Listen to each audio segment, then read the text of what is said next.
A quiet beekeeper becomes an unstoppable force after a ruthless scam takes everything from someone he loves.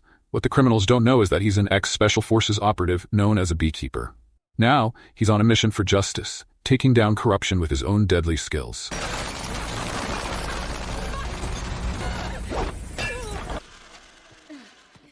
The movie begins with Clay, a former member of a secret Special Forces group known as the Beekeepers, which handled top-secret missions for the US government. After retiring, Clay chooses a quiet life as an actual beekeeper. He rents a garage from Mrs. Parker, a retired teacher who now helps disadvantaged women and children through a charity. One day, Mrs. Parker receives a virus warning on her laptop, advising her to call a number to prevent data loss. Unaware of the scam, she contacts the fake antivirus company, which is run by criminals. Garnet, posing as a tech support manager, takes control of her computer, gains access to her bank details, and deposits $50,000 into her account, pretending it was an error. Garnet convinces her to return the extra money, and as she enters her bank details, the criminals drain her account, taking all her savings and charity funds. While Mrs. Parker is devastated, Clay is harvesting honey, preparing to bring her a gift. Upon arriving at her house, he senses something is wrong and cautiously arms himself with a kitchen knife. He finds Mrs. Parker dead, with a pistol beside her. At that moment, FBI agent Verona, who is also Mrs. Parker's daughter, bursts in and accuses Clay of murder. She calls the police, who take Clay into custody. Despite her grief, Verona joins the investigation. She uncovers evidence of a phishing scam that wiped out her mother's savings. The investigation reveals that Mrs. Parker's death was a suicide, not murder. With this new information, the police release Clay. The following day, Verona apologizes to Clay for falsely accusing him. She explains how the criminals tricked her mother, and Clay, deeply affected, contacts his old Beekeepers team to track down Garnet's gang. The Beekeepers quickly gather intel on UDG, Garnet's fake antivirus company, and pass it to Clay. Clay heads to UDG's headquarters, carrying 2 cans of gasoline. After disabling the security guards, he confronts the employees, demanding they stop scamming innocent people like Mrs. Parker. He douses the room with gasoline, and when Garnet arrives, easily overpowers him. Clay sets up a bomb and warns Garnet to flee if he values his life. Moments later, a phone call triggers an explosion that destroys much of the building. After the explosion, Garnet contacts his boss, Danforth, to report the attack by a man calling himself the Beekeeper. Furious, Danforth orders Garnet to eliminate Clay. Meanwhile, Verona, hearing about the explosion, feels a sense of justice for her mother. Garnet and his thugs track Clay to his bee farm. They destroy his beehives and follow him as he leaves the farm. Aware he's being tailed, Clay prepares for battle. When they ambush him at his home, he skillfully fights back, killing the thugs.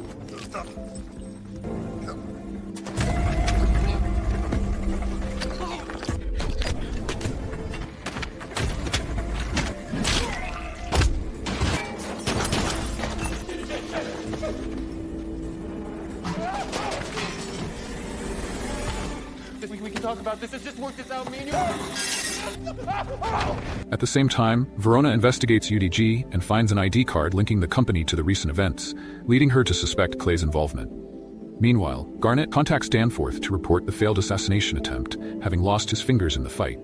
Danforth becomes increasingly concerned about Clay's true identity. Suddenly, Clay ambushes Garnet, tying him to the front of a car before driving it into a lake, drowning him.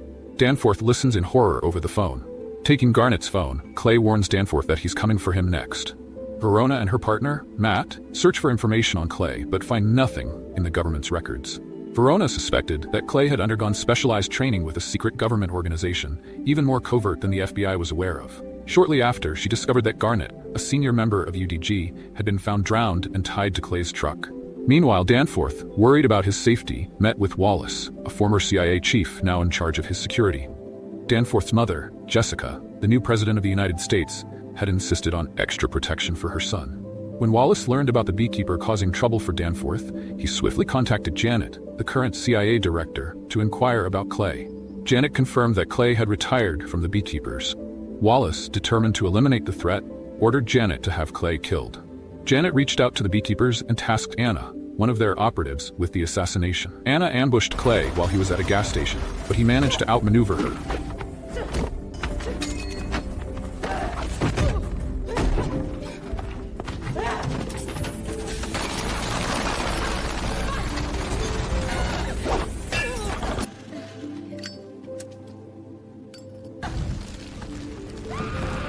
In the ensuing fight, Clay disarmed Anna, severing her fingers and setting her ablaze. The explosion from the gas station destroyed the area. Realizing the trouble wasn't worth it, the Beekeepers informed the CIA that they would remain neutral and not pursue Clay further. Janet relayed this decision to Wallace, stating that both the CIA and the Beekeepers were stepping out of the conflict. Faced with this, Wallace decided to personally handle the situation. He assembled a team of elite special forces, portraying Clay as a rogue agent who posed a serious threat to the public. Convinced by Wallace's narrative, the special forces prepared to neutralize Clay. Meanwhile, Clay used Anna's severed finger to access her home and hack into her computer. Through it, he traced Garnett's phone signal where Danforth was hiding. Armed with this crucial information, Clay raided Anna's armory, taking weapons and explosives before heading out. At the same time, Wallace's Special Forces unit, now tasked with eliminating Clay, had already set up at the 9 Points building. Outside, the FBI SWAT team was also stationed, anticipating Clay's assault. Strangely, Wallace allowed the employees inside to continue their work, despite knowing Clay was on his way. Similar to UDG, NSU, the company based in the building, was part of a larger criminal organization involved in phishing scams. When Clay arrived, he caught the SWAT team by surprise as they were making preparations outside. He swiftly attacked and overpowered the team. After neutralizing them, Clay infiltrated the building, blending in with the NSU employees.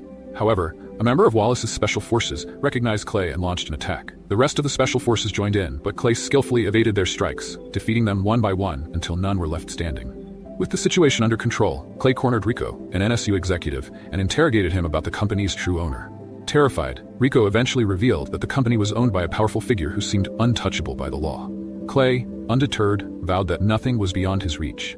After more pressure, Rico hesitantly disclosed the identity of his boss. Just as Rico revealed the information, Verona and her team stormed in, weapons drawn. Clay narrowly escaped before they could apprehend him. Verona and her partner Matt soon uncovered a disturbing truth. Danforth, the son of the US president, was behind both NSU and UDG, running phishing scams through his companies under the umbrella of Danforth Enterprises. Realizing that Clay might not stop at Danforth and could pose a threat to the president herself, Verona reported the findings to Deputy Director Prigge. In response, Prigge assigned Verona and Matt to capture Clay, while the SWAT team increased security around the president and her family. The following day, Verona and her partner joined Secret Service agents at a high-security charity event hosted by the president and her son at their beachfront mansion. Despite the layers of protection provided by the FBI, Secret Service, and SWAT, Wallace remained anxious about Danforth's safety.